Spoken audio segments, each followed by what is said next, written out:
Monsieur, bonjour et shalom, au micro Emmanuel Ada. J'ai le plaisir aujourd'hui de recevoir dans notre émission Marilyn Smadja, qui est chercheuse en éducation à l'université Tel Aviv et cofondatrice du mouvement citoyen Women Wage for Peace, les femmes œuvrent pour la paix. Marilyn Smadja, bonjour. Bonjour Emmanuel, bonjour à tous les auditeurs. Alors Marilyn Smadja, le mouvement citoyen des femmes a pris beaucoup d'ampleur ces derniers mois. De nombreuses manifestations ont eu lieu, des manifestations d'envergure qui ont été très médiatisées. On en a souvent parlé ensemble sur les ondes de Kol Israël. Et très bientôt, très prochainement, un nouvel événement à Sderot.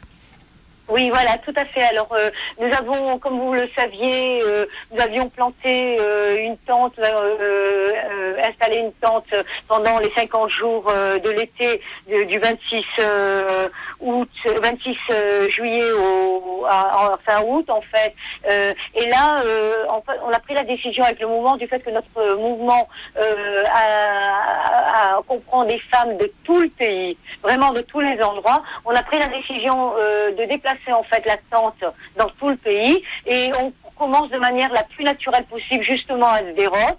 Alors Sderot pour deux raisons. D'abord à Sderot, ça sera donc le mardi 24 novembre et le mercredi 25 novembre. La tente sera ouverte de 16h à 22h et il y a énormément d'activités, de possibilités de venir discuter. Évidemment, les femmes de Sderot et les habitants de Sderot de manière plus générale sont invités à se joindre sous la tente et évidemment les gens de tout le pays puisque cette tente sera en parallèle du grand symposium de Sderot qui a lieu exactement les mêmes jours. Alors vous avez choisi les dates effectivement en fonction de ce grand rassemblement, de ce grand colloque qui a lieu chaque année à Sderot et qui réunit des hommes politiques et des femmes politiques de tous bords. Voilà, tout à fait. Alors donc il y avait deux raisons à commencer cette circulation de notre tente dans tout le pays. D'abord effectivement de commencer à Sderot, il y avait aussi deux raisons. La première c'était de mettre en parallèle avec ce grand colloque de Sderot où justement nous avons nous-mêmes un panel que nous organisons le mardi 24 novembre de 14h30 à 16h30 qui va être diffusé dans toute la presse et en live pour ceux qui ne peuvent pas rentrer dans la salle parce que la salle est déjà archi remplie dans notre panel.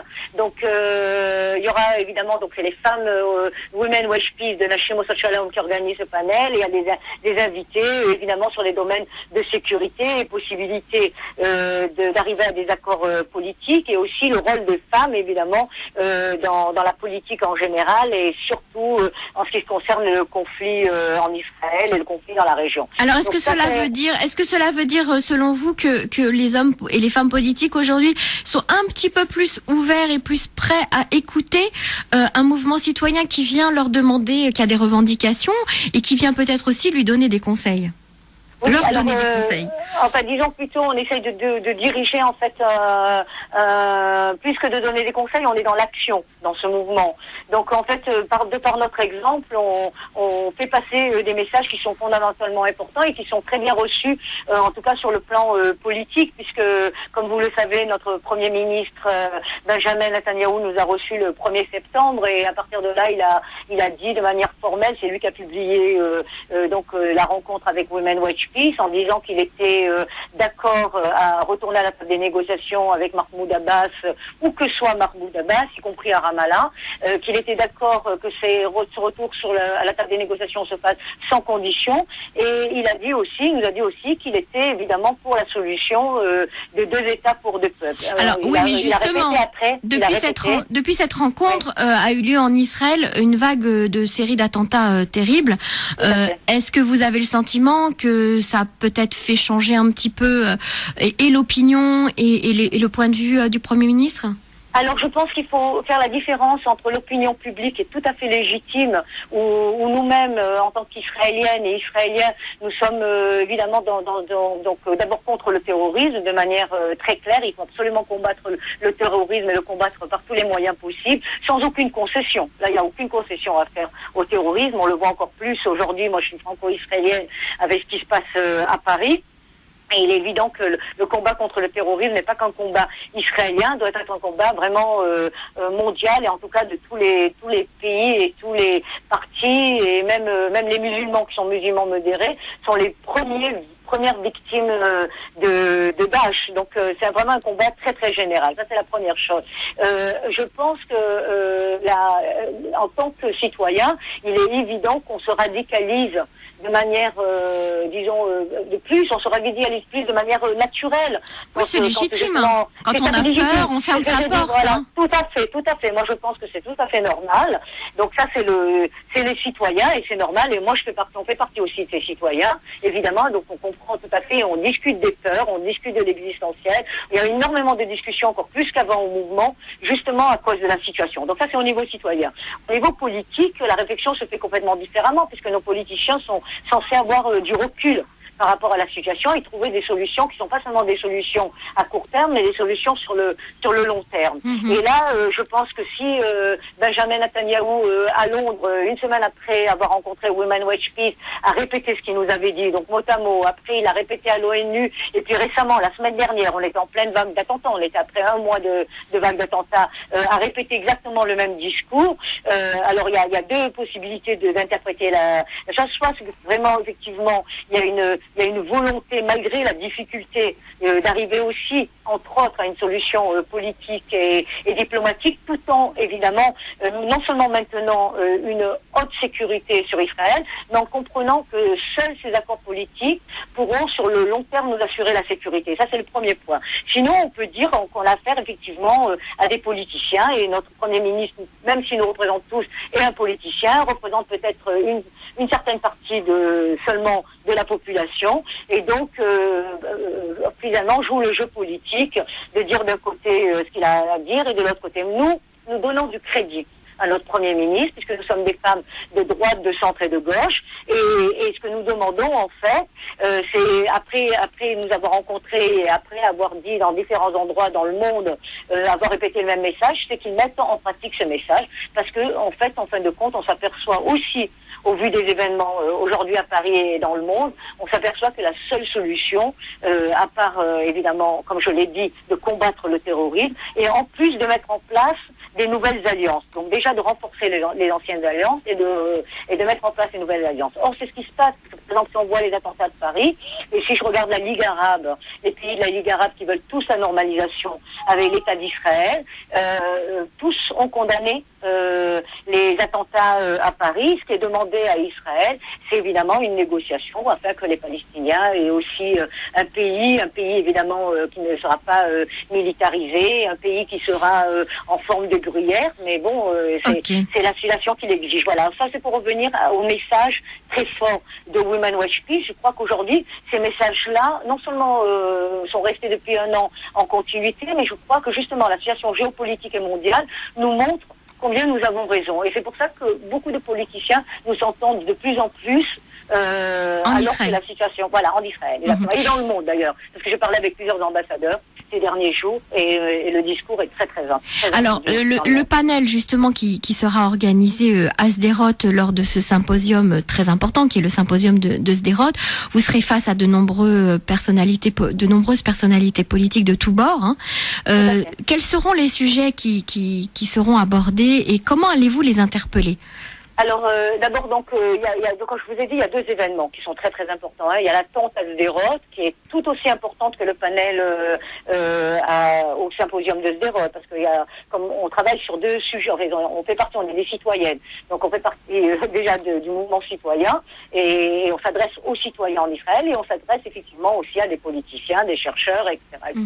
Alors, le sujet, les sujets, comme je vous l'ai dit dans le panel, ça va être effectivement des sujets déjà qui vont démontrer l'importance de l'implication des femmes pour la résolution des conflits. Et ça, on a énormément d'exemples à donner à travers le monde, comme ce qui s'est passé en Irlande du Nord, au Libéria, etc., qui sont des exemples très très connus et qui font qu'il y avait des conflits qui étaient vraiment impossibles. Donc, personne ne pensait à une solution. Les femmes sont rentrées ont pris une implication très importante et active dans les conflits, et la solution a été trouvée. Et aujourd'hui, quand on regarde, disons avec du recul, 10 ans, 20 ans, 30 ans après ces conflits-là, enfin en tout cas après la résolution de ces conflits, bien on s'aperçoit que la paix continue. La paix continue, c'était pas quelque chose de momentané. Ça veut dire que les femmes ne sont pas suffisamment impliquées en Israël? Alors écoutez, oui, je pense qu'à 2 niveaux, elles ne sont pas impliquées malheureusement suffisamment en Israël. D'abord, évidemment au niveau du gouvernement, puisqu'au niveau du gouvernement, elles ne représentent, il y a 3 femmes dans le nouveau gouvernement, et donc elles ne représentent que 10% de l'ensemble des membres du gouvernement. À la Knesset, justement, si on voit l'ensemble du Parlement israélien, justement, il y a plus de femmes aujourd'hui que ce qu'il y avait par exemple dans les dernières élections. Mais bon, elles ne sont pas au gouvernement, donc elles ont moins d'implication. C'est pas que l'opposition n'a pas d'implication, mais on a quand même moins que le gouvernement qui est décideur. Ça c'est la première chose. Maintenant au niveau aussi citoyen, je pense qu'il y a un réveil des femmes, mais que les femmes sont aussi victimes aussi des guerres et sont très victimes des guerres et des attentats parce que elles ont moins le moyen de se défendre directement. Par exemple, quand Nir Barkat, le maire de Jérusalem, a demandé à ce que tout le monde sorte armé, ben on pense bien que la majorité des femmes ne pourront pas sortir armées. De toute façon, on n'a pas envie de devenir aussi un pays qui est un pays de Far West. On a envie que ça soit notre État. D'abord, il y a une seule manière de défendre l'État d'Israël. Je parle au niveau sécurité au quotidien. C'est l'armée d'Israël, c'est Tsahal, et c'est les forces de sécurité policières, les forces de sécurité aux frontières et évidemment nos services de renseignement. Il faut être bien conscient de ça, que nous, citoyens, nous pouvons nous défendre sur le moment, mais que ce n'est pas une solution vraiment très effective. Donc, c'est notre armée qui nous défend et nos services de sécurité. Donc, ces femmes-là sont évidemment la majorité. Moi, je parle des femmes, mais je parle aussi de moi. Je veux dire, on est aussi dans un état où on peut pas faire grand-chose. Et on a des enfants plus à élever, on travaille. Enfin, je veux dire, il y a aussi beaucoup la vie en Israël est difficile sur le quotidien. Je parle du micro, de la vie en micro-pan, macro, où l'économie marche bien. Et donc, en fait, les femmes le disent, on aimerait beaucoup s'impliquer. Moi, je l'entends très souvent, ça. On aimerait beaucoup s'impliquer. On pense que la femme doit être très impliquée, mais on est épuisé. On arrive à la maison, on n'a plus le temps. On n'a plus le temps, on n'a plus la force, on n'arrive plus à gérer ça. Et donc, en fait, elles me disent, représente-nous, fais pour nous, mais évidemment, c'est pas suffisant. Et ce qu'on essaye de faire dans le mouvement, c'est de dire qu'en fait, que toutes les femmes à leur place, celles qui sont très actives, celles qui sont un petit peu moins actives, celles qui ne sont pas actives du tout, du moment que leur voix compte, chaque voix compte dans le mouvement, et c'est un mouvement, c'est pour ça que c'est un mouvement citoyen qui regroupe plusieurs partis, parce que chaque voix de femme aujourd'hui est importante. Il ne faut pas oublier qu'on est 51% de la population israélienne, et donc on doit notre mot à dire, on a notre voix à dire, et j'estime, nous pensons que c'est aussi une voix de raison, parce qu'on est tout simplement pragmatique. Et on essaie de pas trop se laisser entraîner dans le côté radical, malgré les peurs qui sont légitimes, malgré la colère, malgré même des fois la haine de nos ennemis, parce qu'il y a de quoi haïr l'ennemi. Mais je pense qu'on sait que combien la vie coûte cher. Même si on n'a pas amené des enfants au monde, mais on a une notion, disons peut-être un peu plus maternelle des choses, une notion d'importance de la vie. On n'a pas envie que ni nos maris, ni nos compagnons, ni nos frères, ni nos enfants, finalement, soient sacrifiés pour une mauvaise politique. Se battre pour Israël est fondamental. Pour moi, c'est pas un devoir. C'est pas un droit, c'est un devoir. C'est un devoir de se battre pour l'État d'Israël et pour sa défense.